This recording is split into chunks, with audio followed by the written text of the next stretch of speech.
Hi guys, my friends from Singapore. I'm coming to Singapore tomorrow on 17th of September and we are going to... Guys, আজকে কোনো blog হবে না, আজকে হবে আমাদের প্রিয় শিল্পী জুবিনদাকে নিয়ে কিছু কথা। তো গাইজ, আমাদের প্রিয় শিল্পী, আমাদের আসামের গর্ব, হঠাৎ করে কি হয়ে গেল?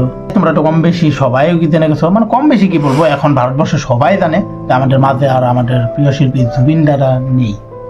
জুবিনদার সাথে কি হয়েছিল, কেন সে মৃত্যুর মুখে পড়লো, মানে হঠাৎ করে আচানক ভাবে কি হয়েছিল জুবিনদার সাথে, আর মৃত্যুর পিছনে রহস্যটা গিয়ে আসল কাহিনী যেটা, সো সবকিছু বলবো আজকের ভিডিওতে। আমি জানি তোমরা সবাই এক্সাইটেড কিন্তু কথাটা জানার জন্য, সো যারা যারা এক্সাইটেড তারা প্লিজ ভিডিওটা দেখে দেয়, কারণ তোমরা জেনে যাবা জুবিনদার সাথে কি হয়েছিল। অলরেডি সবাই কম পেয়ে গেছে, তবু আমি অল্প তুলে ধরার চেষ্টা করবো। সো চলো দেখতে থাকো পুরো ভিডিও। সো তোমরা প্লিজ, আমি বলবো না লাইক করো, শেয়ার করো, কমেন্ট করো, কিচ্ছু বলবো না। আমি একটা কথাই বলবো, আমি এটাও বলবো না আমার চ্যানেল সাবস্ক্রাইব করো। আমি একটা কথাই বলবো, তোমরা ভিডিওটা শুরুর থেকে শেষ পর্যন্ত দেখো, তাহলে জেনে যাবা জুবিনদার সাথে কি হয়েছিল।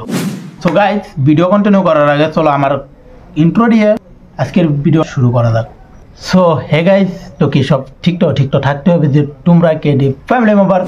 আজকে আমি যতটুকু দেখতে পারলাম, হ্যাঁ হতে পারে আমি জুবিনদার সামনে যাইনি, কিন্তু যতটুকু মোবাইলে যতটুকুখিনি আমি সোশ্যাল মিডিয়ায় দেখতে পারতেছি, ভাই সাহাব মিলিয়নের বেশি হবে মানুষ। একটা মানুষ আমাদের জুবিনদার জন্য পাগল। সত্যি কথা বলতে ভারতবর্ষ ছিল পাগল, কিন্তু এখন পুরো ভারতবর্ষ নিস্তব্ধ হয়ে গেছে। তার পিছনে কারণ জুবিনদার মৃত্যু। চলো এবার আসা যাক আসল কথা। গাইস, আমাদের প্রিয় শিল্পী জুবিনদার গেছিলেন সিঙ্গাপুরে নর্থ ইস্ট ফেস্টিভ্যালে অংশগ্রহণ করার জন্য।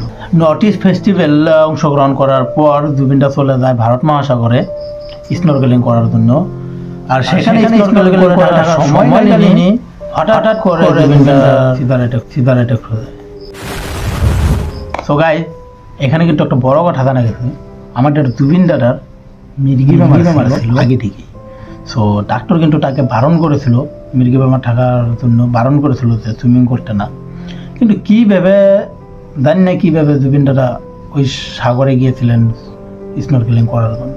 আর সেখানে স্নরকেলিং করার থাকার সময় সিজার অ্যাটাক হয়ে দাদার মৃত্যু হয়। সো গাইস, এখন আর কি বলবো, আমি আমার বলার মতো কোনো ভাষা নেই মুখে। আর আমি যতটুকু পর্যন্ত জানতে পেরেছি ততটুকু তোমাদেরকেও আমি মানে এই ভিডিওর মাধ্যমে জানালাম। সো জানি না কার কীরকম লাগলো ভিডিওটা, সেটা নিয়ে আমার কোনো বক্তব্য নেই।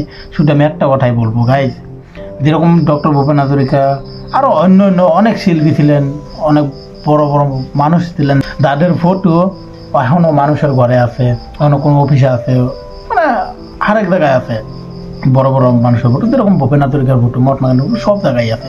সো সেরকমভাবে আমি চাই, আমাদের আসামের গর্ব ছিলেন জুবিনদাদা, কিন্তু এখন আমাদের মাঝে জুবিনদাদা নেই। কিন্তু আমি চাই জুবিনদাদা, মানে সবাই বলতেছে জুবিনদাদা অমর, জুবিনদাদা বললেও মরে নেই আমাদের জন্য। আমাদের মনে জুবিনদাদার জন্য সারা জীবন যতদিন বেঁচে থাকবো ততদিন আমাদের মনে জুবিনদাদার জন্য জায়গা থাকবে।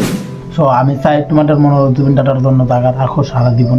যারা জুবিনদাদার বিগ ফ্যান, আমি জানি সবাই ঘরে জুবিনদাদা ফটো লাগাবে, জুবিনদাদাকে শ্রদ্ধাঞ্জলি জানালো, সব কিছু।